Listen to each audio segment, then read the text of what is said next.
It's Monday, February 25th. Welcome to Pastor Bob Daily. My friend Claudio on Facebook says, I wanted to ask you a controversial question about tithing. I know that we are commanded to be generous with others. Of course, if we attend a church, we must help maintain the building and staff. But is tithing still for us today? I visited a church recently, and this was the topic of discussion. The pastor even prayed for everyone that wasn't tithing and asked God to forgive them. What is your opinion on tithing? God bless you.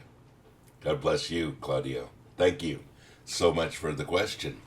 Well, this is a hot subject, and you'll find people passionate on both sides of the question. There are some people that say that tithing was just for the Old Testament and that it isn't a New Testament principle. Some people that can go through the New Testament and try to show you how it is New Testament.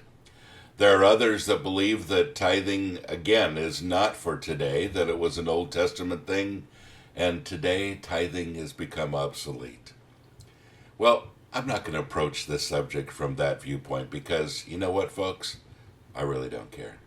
Honestly. It isn't the point of tithing.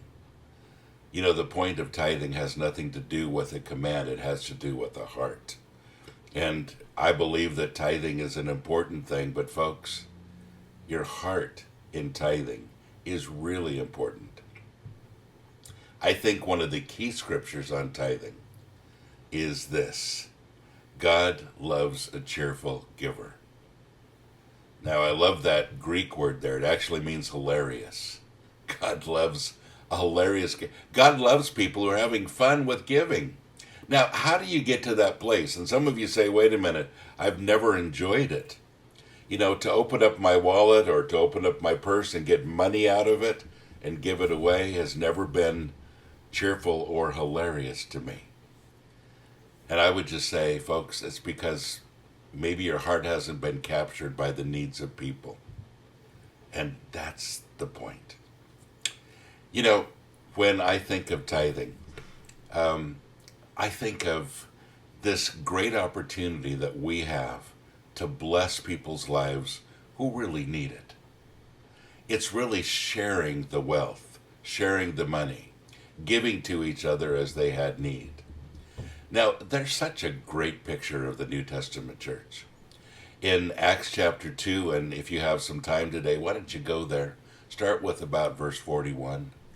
But it says that these people that had become Christians and had stayed in Jerusalem and were gathered together in homes and whatever, were excited about each other. It says they devoted themselves to the apostles' teaching, to the fellowship, to the breaking of bread, and to prayer.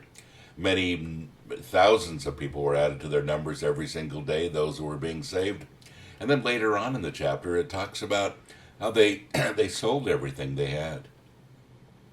And then they distributed the food and everything that was purchased from all of that, and everyone ate together with glad and sincere hearts, enjoying the favor of the people, it says. There's something going on here that's explosive. When you fall in love with the Lord and you fall in love with people and you see the needs around you, your pocketbook opens up. You begin to give out of a pure heart, a cheerful heart, a hilarious heart. It happens, and it happens today. You know, I can honestly say, and I know I use the homeless situation a lot in a lot of things that I talk about, but it has been such a great teaching for me personally. When I first started working with the homeless, I had a large home.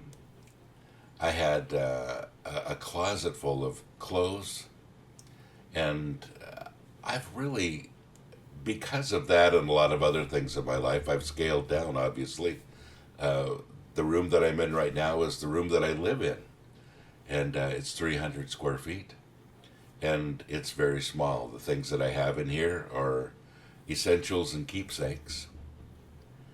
But the thing that amazed me the most about my heart beginning to change was my closet. Had a lot of clothes, a lot of clothes. And as I began to work with the homeless and I began to see more and more people that needed the clothes, I just found myself taking my clothes down every week and giving them away until basically I was down to 3 shirts and 3 pairs of pants. And I still have 3 shirts and 3 pairs of pants. I think it's important that we understand that we don't need so much stuff. We really need to be able to share what we have with people who are in need. And the more people around you capture your heart, the more you'll give. Now, I have a problem with huge churches and their budgets. Can I talk about that for a minute? And I am absolutely going to rub people the wrong way with this one. But my challenge to the pastors that are friends in my life has always been, make sure you're giving away 50% of the money that comes in. I wish it could be higher. But most churches give away 10% of the money that comes in to any kind of outreach. 90% of it goes to pay off the building, to pay the staff, to, all the things that happen inside the building. And I just think, personally, I don't think that's the way it ought to be. And I know people are going to argue with me. I know they are. But I just think that sometimes our walls confine us. And sometimes we don't see beyond them to the needs in the communities. And when there are so many homeless on the streets, when there's so many people that are really on the verge of starving to death many times, we continue to spend money on stupid things within the building. Building program after building program. And just, there's so many things that we do that money could be better spent, in my opinion. And that's my challenge to churches today. Spend 50% of your budget on outreach. Work at it. Get the people involved in it so that they feel good about giving with that. And, I never felt really good about giving to just maintain a building and, simply pay some staff and then never see the money go to anything else. And I don't think that's a real biblical thing either. I think at least 50% ought to be going to outreach. Okay, I said it. I'm in trouble now. But I gave you a piece of my heart in that one. But folks, for all of us, wherever your money goes to, it has to be motivated from your heart. That's really important. And I don't want to get into, is tithing for today and how much should you be giving? Is 10% enough? And all of that, because it isn't the point. When God captures your heart, and when people's needs around you capture your heart, then it isn't about 10% or anything. It's about being generous, and it's about giving to people because it's what's in your heart. And I hope you're motivated by that today. If you're not, would you spend some time getting involved with things outside the 4 walls of the church? Get involved with people on the streets or wherever it might be. Get involved with some causes that can capture your heart. And folks, where your heart is, there will your money be also. God bless you. Have a great day.